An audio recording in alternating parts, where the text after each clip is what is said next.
Hello YouTubers, Buchan here. Welcome to the second episode in a short series in collaboration with World Rowing in order to prepare you for the World Rowing Indoor Championships presented by Concept 2. In this episode, we're talking about how to get the best out of yourself come race day, how to achieve your personal best. So number one, really simply, to get the best out of yourself on race day is to prepare for your event. And yes, that seems really obvious, but sometimes you can get so caught up in training for the event that you forget to get used to the event that you're racing in. So if you're racing the 2,000 meter row, then get used to rowing 2,000 meters. Yes, you can do plenty of predictor workouts to predict how fast you might be able to go for the distance, but you just have to sometimes bite the bullet and get used to seeing the distances that you want to see on race day, seeing the numbers tick down, or even seeing the splits that match those numbers come race day. So you've now got used to the distance and the speeds that you'll be rowing on race day. And over the time that you've been preparing, you've now got a rough idea of a plan of what you want to do on race day.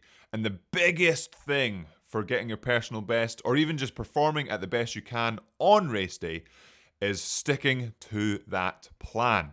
It can be so easy on race day to think, I need to go faster, I need to do something special, all the adrenaline's kicking in. On the screen you see someone's name and you want to catch up to that name.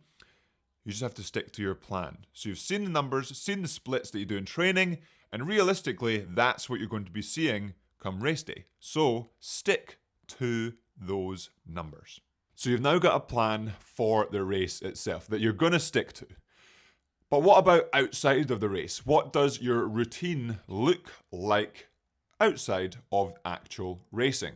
It's something that can be really important to consider so that on race day, nothing's a surprise and you've got everything set up so that when you get to the race, you're not stressed. All you have to do is go as fast as you can. So things like, how far away is where I'm staying to the venue? How long does it take to get there? How long of a warm-up do I need? And do I want any time for sort of buffer time if anything goes wrong? Combine all those things together. What I like to do is, okay, my race time is at say 1 o'clock. I want to have a little bit of time before that to just chill out, maybe 10 minutes.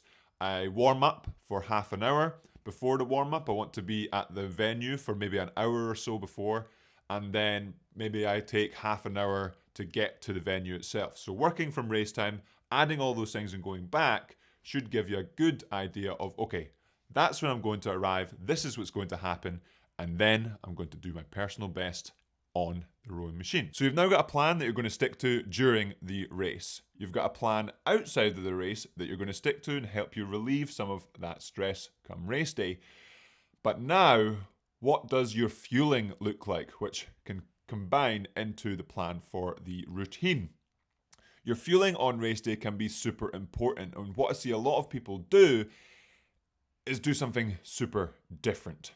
The fueling on race day, yes, should be adapted for the race itself, but shouldn't be drastically different to what you do in, say, a hard piece in training, because you don't want to change things and be a bit unsure of what might happen if you eat something different or have some issues with fueling on the day. So both fueling as in, where am I going to get the specific fuel? Do you have to take things from home to the venue so that you're fueled and you're comfortable with what you're eating?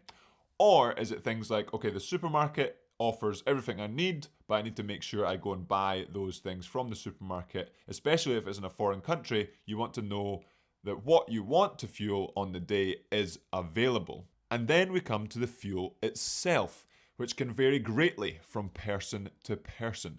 Some people like to only eat very simple sugars and get themselves through the day. Other people prefer big meals.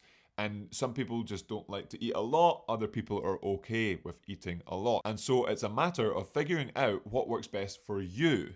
And the best way to do that is figuring out during training when the pressure isn't so high.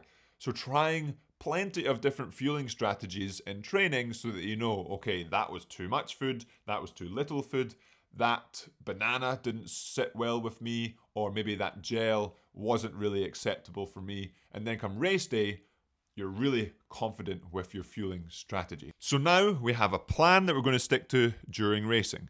We have a plan that we're going to stick to outside of racing, and we've planned our fueling strategies. Those three things combined are going to give you the best opportunity to get the best out of yourself on the day.